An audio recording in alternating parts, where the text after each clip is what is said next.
Welcome बच्चों, एक बार फिर आज के अपने इस चैनल की सीरीज में आज मैं नेक्स्ट टॉपिक लेकर के आया हूं सेल चैप्टर का। आज मैं जिस टॉपिक को टीच करने जा रहा हूं बहुत इंपॉर्टेंट है। उसका नाम है माइटोकॉन्ड्रिया। लोअर क्लास से लेकर के आज तक हमने इसका नाम बहुत सुना, लेकिन आज हम इसके बारे में कई सारी चीज़ें ऐसी जानेंगे जो 11th स्टैंडर्ड या हायर सेकेंडरी स्टैंडर्ड पर ही जानी जाती हैं और नीट में इनसे कई बार क्वेश्चन भी पूछे जाते हैं। तो देखते हैं बिना लॉस किए हुए टॉपिक जो स्टार्ट करने जा रहा हूं।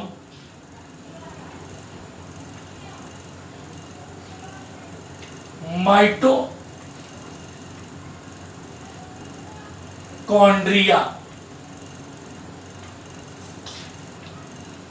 भाई किसी भी चीज का जो नाम रखा जाता है कोई ना कोई तो रीजन रहा होगा। ऐसे तो नहीं कि जबरदस्ती किसी का नाम रख दिया जाता है। तो इसका नाम माइटोकॉन्ड्रिया क्यों रखा गया? दो छोटे टर्म, माइटो, another is कॉन्ड्रियन। अब आप सोच रहे होंगे कि माइटो और कॉन्ड्रियन, माइटो का मतलब होता है थ्रेड और कॉन्ड्रियन का मतलब होता है granule, means granulated thread like structure. Thread like structure जो ग्रेन्युलेटेड होती हैं, ग्रेन्युलेटेड थ्रेड लाइक स्ट्रक्चर्स को माइटोकॉन्ड्रिया कहा जाता है। इसके अलावा इन्हें पावर हाउस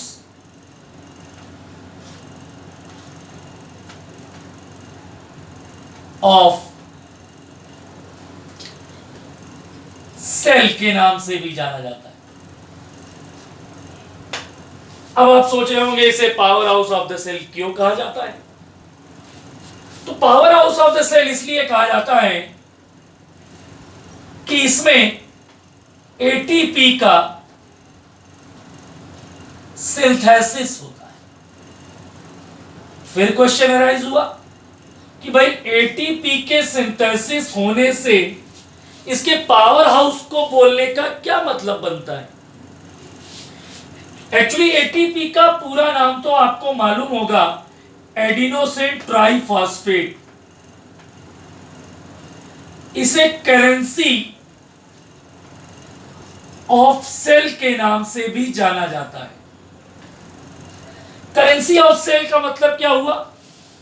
सेल के अंदर किसी भी ऑर्गेनेल को बॉडी में किसी भी जगह अगर काम करने के लिए एनर्जी की रिक्वायरमेंट होती है तो वो रिक्वायर्ड एनर्जी हमेशा एटीपी के फॉर्म में ही ली जाती है। इसके अलावा और कुछ बातें मैं आपको बता दूं कि माइटोकॉन्ड्रिया इज सेकेंड लार्जेस्ट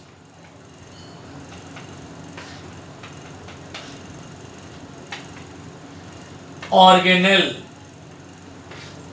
लेकिन सेकेंड लार्जेस्ट ऑर्गेनेल सब में नहीं, इन एनिमल सेल। अब आप कहेंगे प्लांट सेल में ये क्यों नहीं होता सेकेंड लार्जेस्ट ऑर्गेनेल? क्योंकि भैया प्लांट सेल में लार्जेस्ट ऑर्गेनेल की जो कैटेगरी है उसमें वैक्यूल आता है और सेकेंड में क्लोरोप्लास्ट आता है, तो ये तो थर्ड नंबर पे आ गया। लेकिन एनिमल सेल में ये सेकेंड लार्जेस्ट ऑर्गेनेल माना जाता है। समझ रहे होंगे आप? Second largest organelle of animal cell की बात कर रहे हैं। आगे चलें। इसके अलावा एक और बात, ये कुछ बातें हैं जो यूनिवर्सली ट्रूथ है, ये केवल माइटोकॉन्ड्रिया के केस में ही प्रूव होती हैं। ये एक semi auto nomos, semi autonomous organelle है।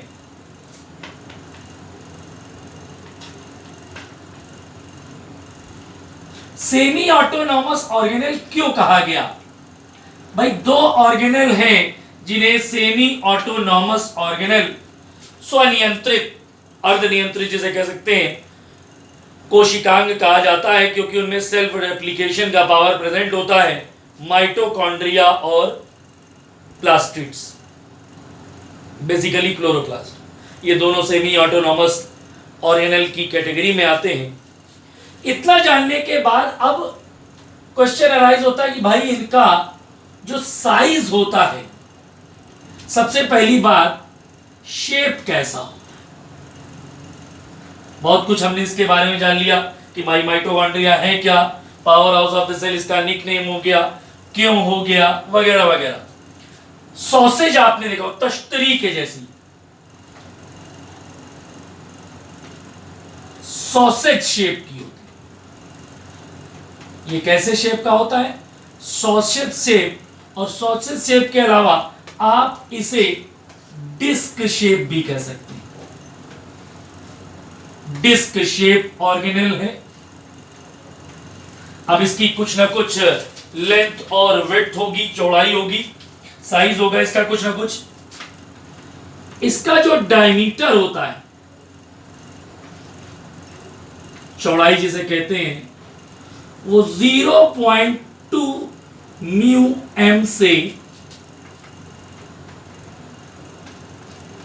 1 म्यू एम तक होता है। जबकि इसकी जो लेंथ होती है, इसकी जो लंबाई होती है, वो लगभग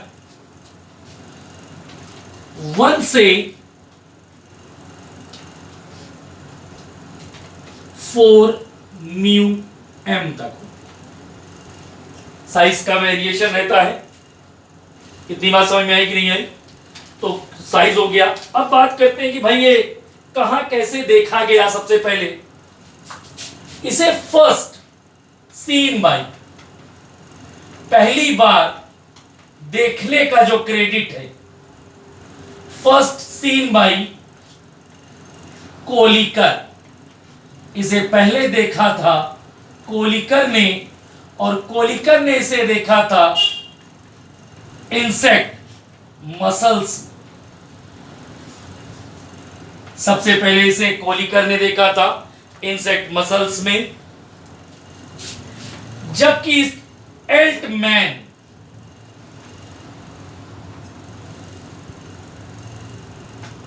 ने इनके लिए बायोप्लास्ट नाम यूज किया था। अब आप कह रहे होंगे कि भाई कोलिकर ने देखा फंक्शन और इन्हें बायोप्लास्ट नाम दिया आपके एल्टमैन ने, तो माइटोकॉन्ड्रिया नाम किसने दिया? C Benda, Carl Benda. C Benda named it, इनको नाम दिया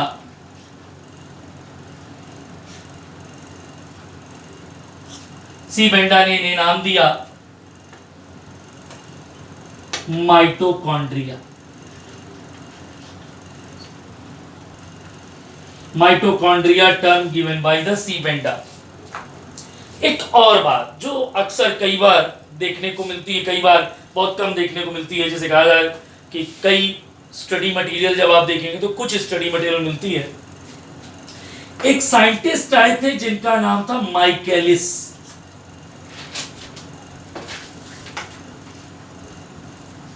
स्पेलिंग पर ध्यान दीजिएगा, माइकेलिस। माइकेलिस ने जेनस ग्रीन, माइकेलिस ने जेनस ग्रीन वाइटाल डाई का यूज किया था। जेनस ग्रीन वाइटाल स्टेन का यूज किया था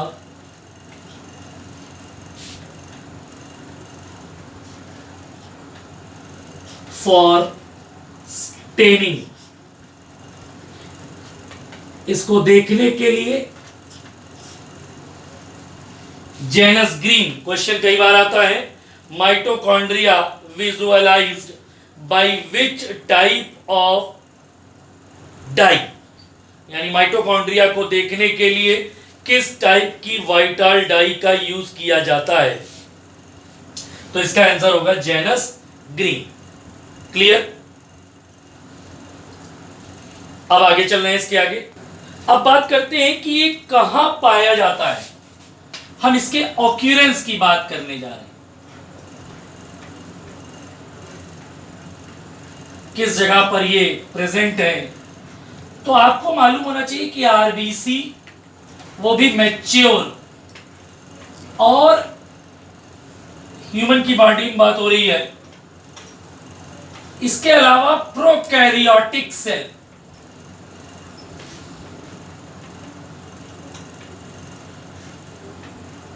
में ये एब्सेंट होता है।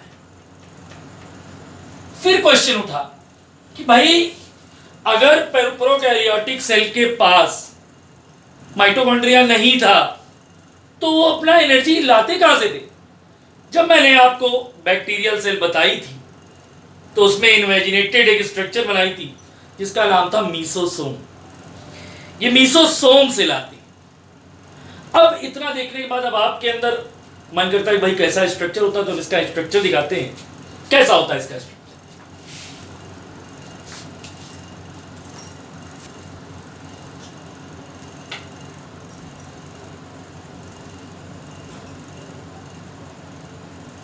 स्ट्रक्चर देख रहे हैं हम इसका।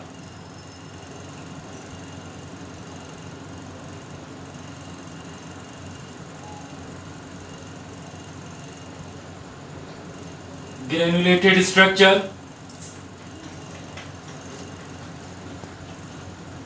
ये एक्सटर्नल स्ट्रक्चर।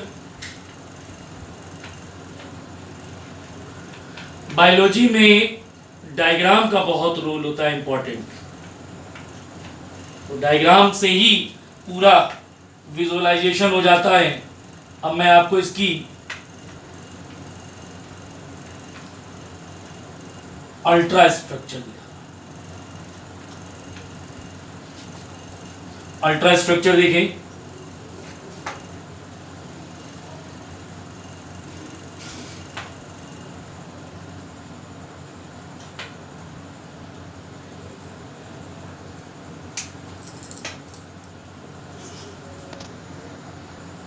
अगर हम इसकी अल्ट्रा स्ट्रक्चर देखें तो ये दो मेम्ब्रेन से घिरा हुआ है, आउटर माइटोकॉन्ड्रियल मेम्ब्रेन और inner mitochondrial membrane.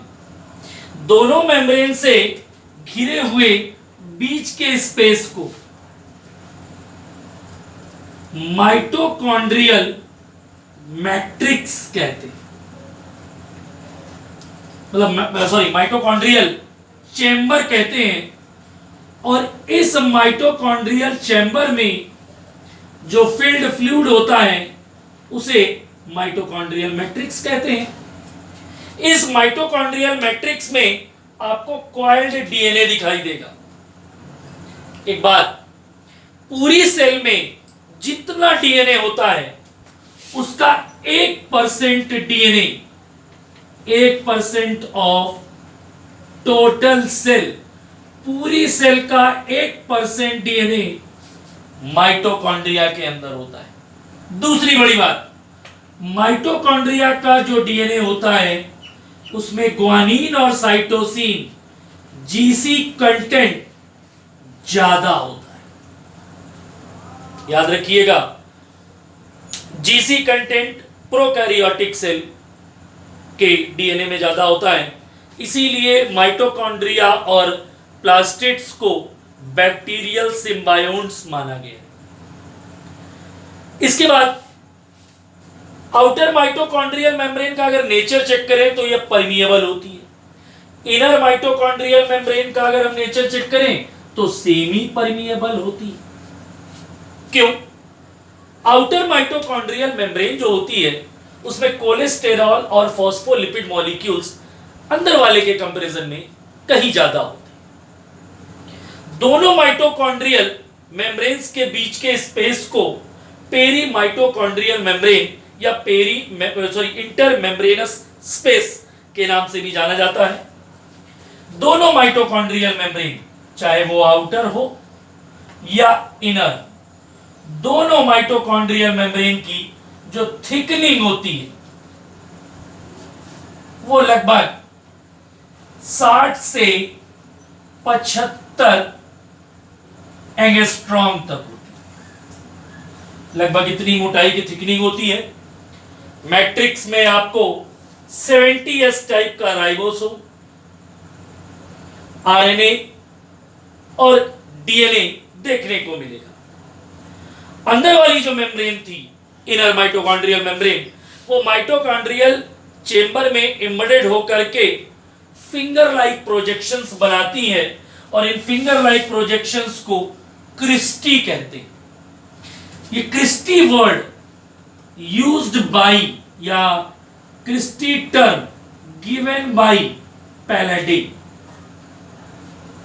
Christie term coined by पैलाडे।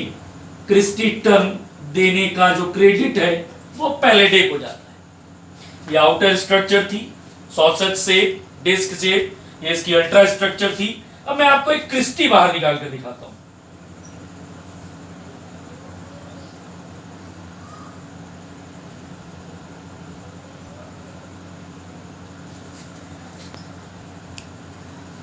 अगर हम एक क्रिस्टी को देखें, फिंगर लाइक प्रोजेक्शन जिस पर टेनिस के रैकेट के जैसी स्ट्रक्चर पाई जा रही हैं, जिन्हें F1 पार्टिकल, F1 पार्टिकल या ऑक्सीसोम भी कहते हैं।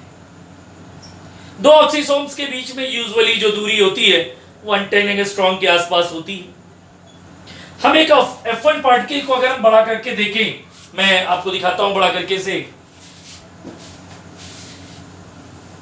एक F1 पार्टिकल को अगर हम देखें, देखते हैं भाई एक F1 पार्टिकल, कुछ बातें और बताते हैं आपको। अच्छा, एक चीज जो मैं आपको बताना चाहूंगा कि अगर किसी माइटोकॉन्ड्रिया का की आउटर मेम्ब्रेन को रिमूव कर दिया जाए तो उस समय जो स्ट्रक्चर होगी उसे नाम मालूम क्या देंगे? माइटोप्लास्ट, MITOPLAST। अच्छा, एक चीज और, अभी मैंने आउटर माइटोकॉन्ड्रियल मेम्ब्रेन और इनर माइटोकॉन्ड्रियल मेम्ब्रेन के बीच का स्पेस जिसे नाम दिया था पेरी माइटोकॉन्ड्रियल स्पेस या इंटर मेम्ब्रेनस स्पेस। इसमें वो सारे एंजाइम प्रेजेंट होते हैं जिनकी जरूरत होती है पायरुविक एसिड के ऑक्सीडेशन के लिए या फैट के ऑक्सीडेशन के लिए। यानी पायरुविक एसिड और फैट के ऑक्सीडेशन के लिए रिक्वायर्ड सारे के सारे एंजाइम्स प्रेजेंट होते हैं इस पेरी मेम्ब्रेनस स्पेस में, या सॉरी इंटर मेम्ब्रेनस स्पेस में या पेरी माइटोकॉन्ड्रियल स्पेस में। अब अगर हम एक F1 पार्टिकल को बाहर निकाल कर देखें तो इसका लेंथ लगभग 110 एंगस्ट्रॉम के आसपास होती है। 3 पार्ट में इसे डिवाइड कर सकते हैं। इसका अगला पार्ट जो एटीपेज एंजाइम की तरीके से बिहेव करता है। एटीपेज एंजाइम वो एंजाइम जो एटीपी सिंथेसाइजेशन में पार्टिसिपेट करता है। इसका हेड पोर्शन लगभग 70 एंगस्ट्रॉम लेंथ का होता है। बीच का जो portion, upper portion is known as head,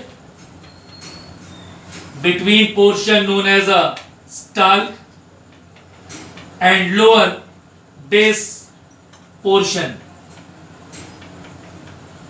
overall इसकी लेंथ लगभग 100 एंगस्ट्रॉम के आसपास होती है। कई किताबें 30 और 35, तो 105 से 100 एंगस्ट्रॉम तक इसकी लेंथ होती है।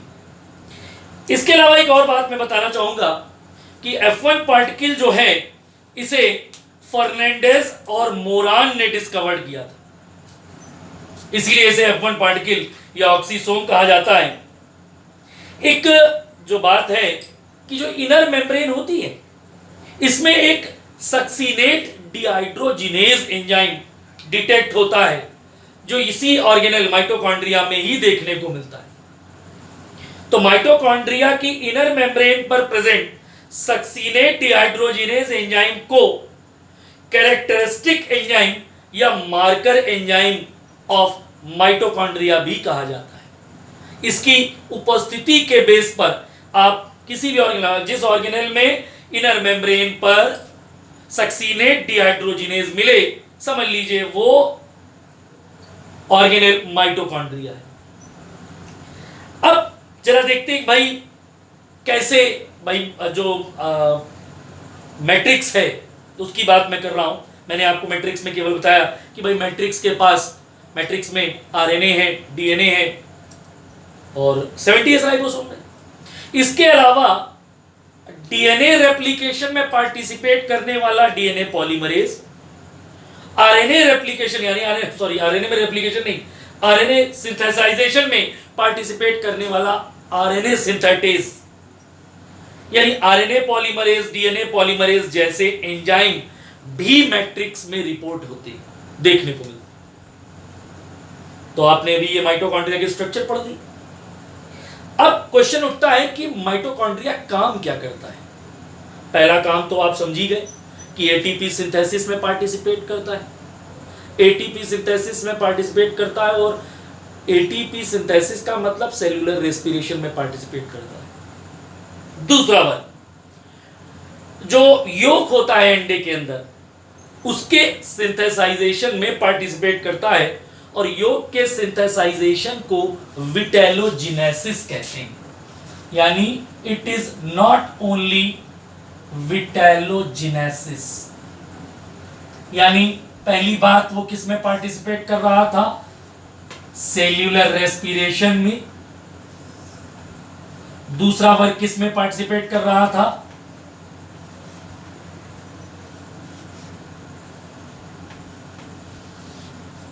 विटेलोजिनेसिस में।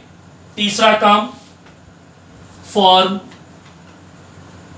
मिडिल पीस ऑफ स्पर्म, जिसकी वजह से स्पर्म मूव आउट कर पाते हैं, मूवमेंट कर पाते हैं और फर्टिलाइजेशन की प्रोसेस हो पाती है, इसमें पार्टिसिपेट करता है। इसके अलावा एक और इंपॉर्टेंट काम जो अक्सर अभी आपको जब आप जेनेटिक्स 12th में पढ़ेंगे तो साइटोप्लाज्मिक इनहेरिटेंस में भी पार्टिसिपेट करता है माइटोकॉन्ड्रिया। तो काम क्या क्या थे, पहली बात एटीपी सिंथेसिस की वजह से cellular power house of the cell, currency of the cell बनाता है। दूसरा विटेलोजिनेसिस, योग सिंथेसिस करता है। तीसरा वर्ग सेल्यूलर रेस्पिरेशन में पार्टिसिपेट करता है, तभी तो एटीपी बनेगी। फॉर्म द मिडिल पीस, अगर आप स्पर्म की स्ट्रक्चर देखें तो मिडिल पीस बनाता है, स्पाइरली से प्रेजेंट होते हैं जिनकी वजह से एनर्जी बनती है और स्पर्म मूव आउट कर पाते हैं। इसी की वजह से मेल गैमीट के पास मूवेबिलिटी का पावर प्रेजेंट होता है। तीसरा और लास्ट वर्क है साइटोप्लाज्मिक इनहेरिटेंस में पार्टिसिपेट करता है। तो ये सारी बातें जो मैंने आज आपको कवर की, ये माइटोकॉन्ड्रिया से रिलेटेड बातें थी। माइटोकॉन्ड्रिया कंप्लीट हुआ। नोट्स जो मैंने वर्बली चीजें बताई इनको आप नोट डाउन करिएगा, नोट्स मेंटेन करिएगा। जितना डीप में हो सकता था माइटोकॉन्ड्रिया को मैंने कवर करने की कोशिश की। अब तो एम्स नहीं, लेकिन एम्स लेवल तक का क्वेश्चन आप यहां से क्लियर कर सकते हैं। आई होप मेरा लेक्चर आपको अच्छा लगा होगा।